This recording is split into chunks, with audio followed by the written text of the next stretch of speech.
السلام علیکم سر۔ وعلیکم السلام ورحمۃ محترم، اللہ ایسا ہے کہ وبرکاتہ۔ میں نے آپ کو بخاری شریف کی یہ چند احادیث بھجوائی ہیں جن میں مونچھوں کے بارے میں مختلف 2-3 الفاظ آئے ہیں کہ ان کا مطلب یہی ہے کہ مونچھیں چھوٹی کرو یا مونچھیں کترواؤ یا ہے مونچھیں ترشواؤ، مونچھیں تراشیں۔ لیکن ہمارے ہاں بعض علماء بھی اور اکثر لوگ جو ہے نا جی داڑھی رکھتے ہیں اور مونچھیں جو ہے حلق کراتے ہیں، مونچھوں کو کلین کر بالکل لیتے صاف ہیں، کرا اوکے، لیتے ہیں۔ ہاں بہت سے لوگ ہیں۔ تو کیا یہ سنت کے مطابق ہے؟ تو میں آپ کا بہت ممنون ہوں گا اگر آپ مجھے اس کا جواب عنایت فرما دیں میں کسی بھی کوشش ذریعے کروں گا۔ سے۔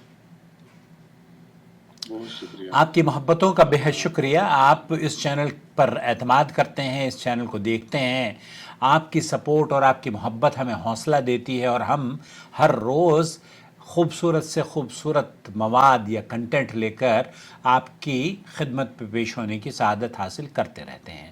ہمیں امید ہے کہ آپ انہیں دیکھ کر دوسروں کے ساتھ شیئر بھی کرتے ہوں گے اور ہمارے چینل کو سبسکرائب بھی کر لیجئے، کیونکہ آپ کی محبت، آپ کا اعتماد، آپ کا ہمیں ہمت دلانا اس بات کی دلیل ہے کہ ہمارے کام کو آپ سراہتے ہیں اور آپ کے علم میں ہمارے کام سے اضافہ ہو رہا ہے۔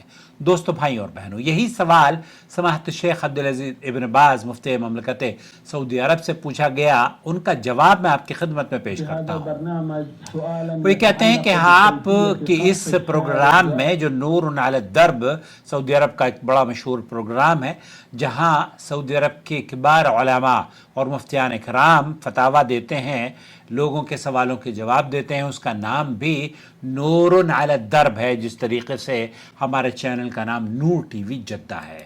اعفاء اللحا کی بات کی جاتی ہے، داڑھی بڑھانے کی بات کی جاتی ہے، اور داڑھی کو کٹوانے کی مونچھوں کو کٹوانے کی بات کی جاتی ہے، لیکن میری سمجھ میں یہ نہیں آتا کہ ہم کس انداز سے مونچھوں کو ترشوائیں۔ اس کو بہت سارے لوگ کلین کر لیتے ہیں، جیسے بھائی نے پوچھا ہے۔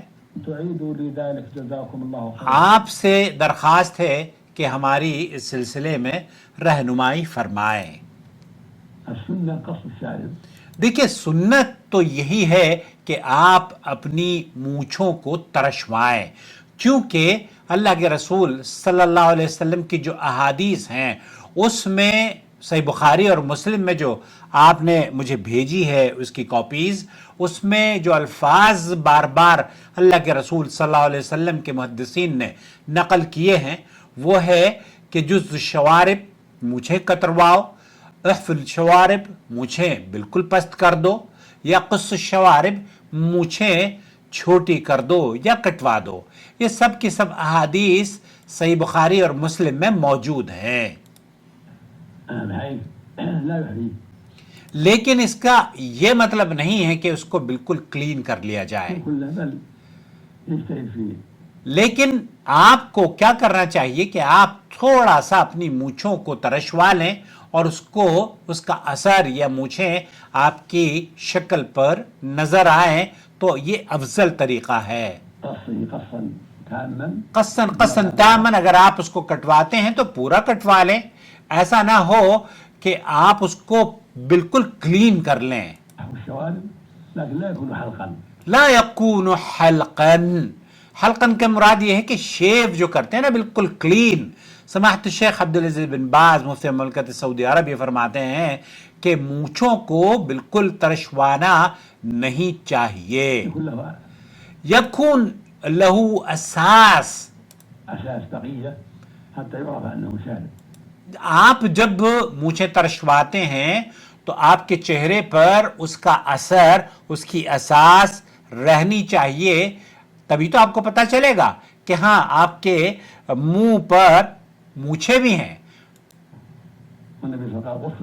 قص الشوارب، جز الشوارب، احف الشوارب، اس طرح کے الفاظ اللہ کے رسول صلی اللہ علیہ وسلم سے ثابت ہیں۔ آپ حالانکہ ڈاکٹر خالد المصلح کی میں نے داڑھی کتنی ہونی چاہیے، داڑھی کی لمبائی کے بارے میں بھی انہوں نے بیان کیا ہے، تو جو احادیث سے اہل علم نے اخذ کیا ہے وہ یہ کہ آپ کی